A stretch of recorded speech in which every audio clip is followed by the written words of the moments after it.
Now, if you've seen our videos before, you know that we love bringing you lesser-known and untold stories of World War II.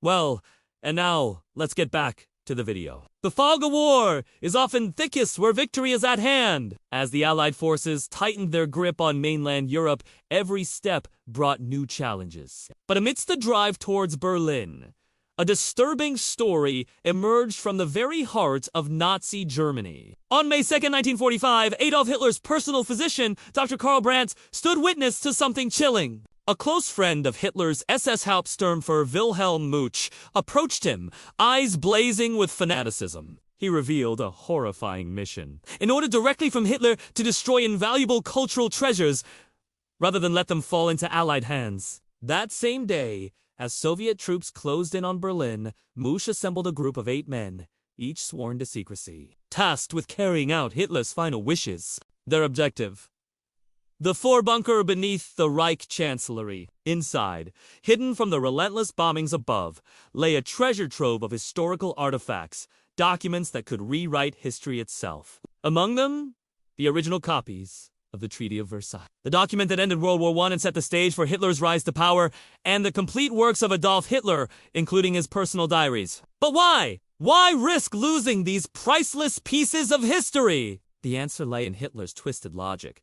To him, Germany's defeat was unthinkable, and if he couldn't win, no one would. As the Soviets closed in, Mustache's team prepared for their sinister task. They carefully packed the documents and artifacts, then sealed them in lead-lined cases, shielding them from the flames that soon engulfed the bunker. But how do you destroy irreplaceable artifacts? The answer was found in an unlikely place: the Berlin Philharmonic Orchestra's storerooms. There, amidst musical instruments, lay a massive supply of TNT, a fate worse than death for these cultural treasures. On May 2nd, as the Allied armies closed in, Mustache and his team prepared to carry out their grim mission. They placed the explosives around the treasures, ensuring that nothing would survive the blast.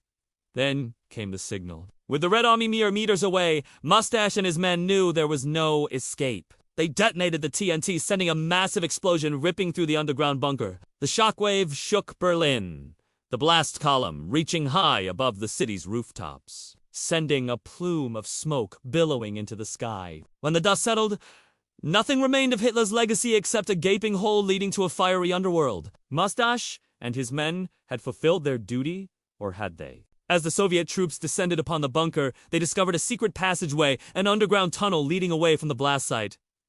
Could this be the work of Mustache and his team? Had they survived the explosion and fled? Or had they planned this escape all along? The Soviets searched tirelessly, determined to uncover the truth to see if any of the artifacts had survived the blast. They delved into the rubble, sifting through the debris, hoping to find some trace of Hitler's legacy. But what they uncovered was far from what they expected. Amongst the destroyed documents and artifacts, the Soviets found something truly shocking: a secret tape recorder. Could this hold clues to the fate of Mustache and his team? What secrets did it contain? As the news spread of the discovery, a team of experts was quickly assembled. Leading the charge was a young, ambitious officer named Vasily Mitrokhin, whose sharp intellect and unwavering determination would prove instrumental in unraveling the mystery. With trembling hands, the experts placed the tape on the playback machine. As the sound filled the room, everyone leaned in, straining to listen. Was this the key to unlocking the fate of Mustache and his team?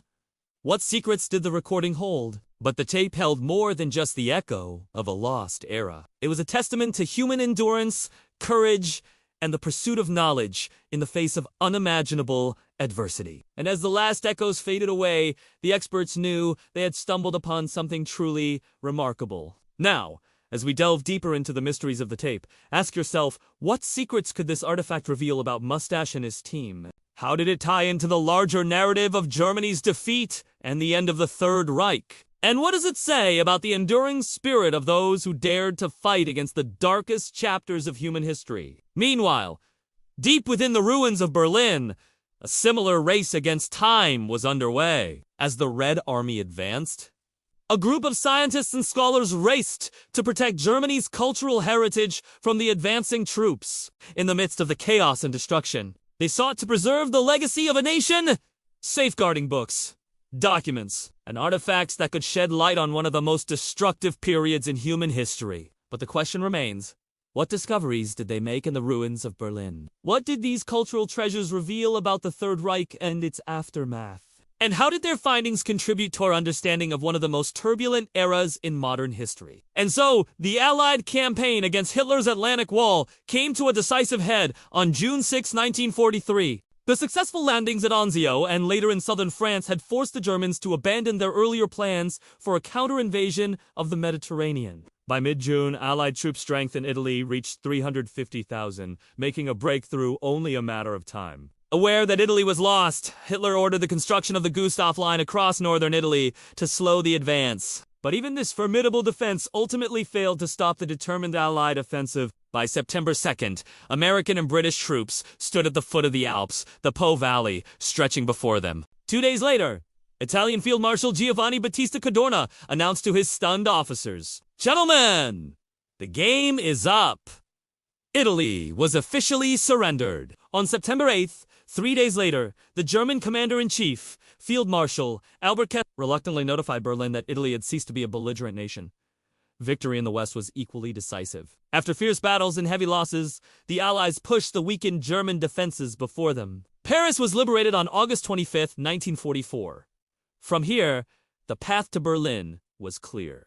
But as the Red Army drove Hitler back to his lair, an unexpected development took place in the Far East. On August 9, 1945, the United States dropped an atomic bomb on Hiroshima. 6 days later, another bomb devastated Nagasaki. Japan sued for peace, and the war was over. World War II, which had claimed over 60 million lives and reshaped the entire globe, was finished. But in the confusion of victory, few noticed that a new struggle was already beginning. On September 2nd, the victorious Allied leaders met at Potsdam to divide the spoils of victory in Europe. But differences over how to handle Germany widened between the three victors. Soon, Europe would find itself divided, mirroring the split between capitalism and communism that had dominated the global stage since the Russian Revolution. This division would cast a long shadow, shaping the continent's destiny for decades to come. As the Cold War loomed, memories of the deadliest conflict in history faded. But amidst the shifting alliances and new rivalries, the stories of courage, sacrifice, and resilience from World War II remained a testament to the indomitable spirit of humanity. And so the Second World War drew to a close, leaving behind a legacy of profound loss, resilience, and transformation. The victorious Allies stood poised at the threshold of a new era. But the seeds of future conflicts had already been sown. As the Cold War's icy grip tightened around the globe, memories of this monumental struggle gradually faded. However, the bravery of those who fought and the lessons learned on the battlefields continued to resonate.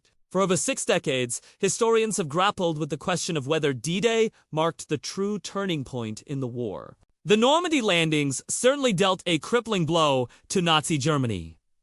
In fact, the Germans never really recovered. Yet victories in the Pacific against Japan had already begun before the first Allied troops even set foot on European soil. Historians will continue debating the relative importance of various fronts and battles for generations. But for the people of Europe, D-Day and the liberation of France marked the beginning of the end for Nazi domination. For the Americans, it was a baptism of fire, a coming of age on the world stage. 60 years later, veterans and civilians alike remember the fallen and celebrate the triumph of the human spirit over tyranny. Today, Americans look back on D-Day with a mix of pride and humility, acknowledging both the sacrifices made and the hard-won freedoms secured. While many see D-Day as a pivotal moment in history, some argue that its significance has been exaggerated. They point to the continued Nazi resistance for over a year after the landings and the enormous cost in terms of life and resources. But whatever one's perspective,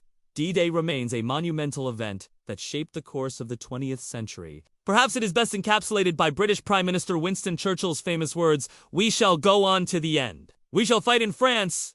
We shall fight on the seas and oceans. We shall fight with our backs against the wall, and we shall never surrender." That resolve and determination ultimately triumphed on D-Day and secured a free Europe for generations to come. If you enjoyed this video, please leave us a comment below and give us a thumbs up to support our channel. Your feedback helps us bring you more great content. Don't forget to subscribe to be the first to know when our next video drops. Thanks for watching.